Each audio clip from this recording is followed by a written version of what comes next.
So what is up mga tol? So nandito tayo ngayon sa bagong video natin. So ngayon, gagawa tayo ng bagong series natin sa YouTube natin at tinatawag nating Rola Talks.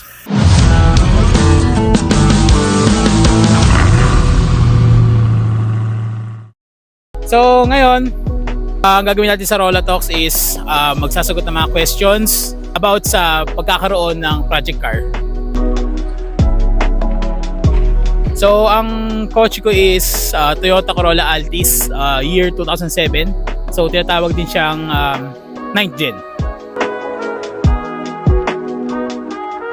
So, ang name ng car ko is Rola. So, nakuha ko yung inspiration ng nickname niya na yun is sa mismong model niya, which is Toyota Corolla. So, tinanggal ko lang yung CO. So, ang feeling na magkaroon ng Corolla Altis na 2007 is reliable siya. Kasi alam naman natin ang Toyota talaga is a reliable brand. And siguro kung di nyo i-upgrade masyado, tipid siya sa gas. Pero yun nga, panaglaki tayo ng mags, syempre bibigat. So, medyo tatakaw ng onti sa gas lang. Pero yun, it's very reliable at hindi kayo magkakasakit sa ulo. So, sa mga na-upgrade ko kay Rola is syempre, first is mags talaga. Then, second, yung ducktail niya sa likod. Nakikita natin yon. And, tint. Yan ang mga ano. Taka yung grill mismo sa harapan ng auto ko. Sa mga future upgrades ko kay Rola, siguro yung pag-lowering spring.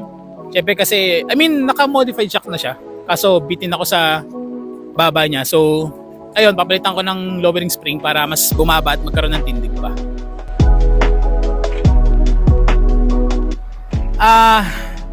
Sana man di ka nanonood.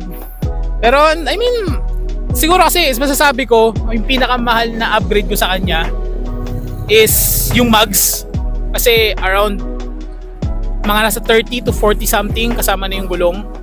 Pero yun nga, kasi nga sa YouTube ko nakalagay doon sa bio ko na budget meal na project car. So as much as possible, tipid pero worth it yung mga ilalagay kong pyesa. So ang mabibigay kong advice sa mga gusto magsimula ng project car nila is syempre, know your budget.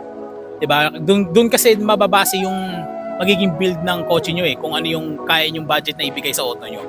And siguro, enjoy the process. Diba? Hindi naman natin kailangan madaliin yung pagbibuild ng project natin. So, paunti-unti, 'di ba, ipon-ipon hanggang sa makuha niyo yung pinakagusto niyo setup ng auto niyo.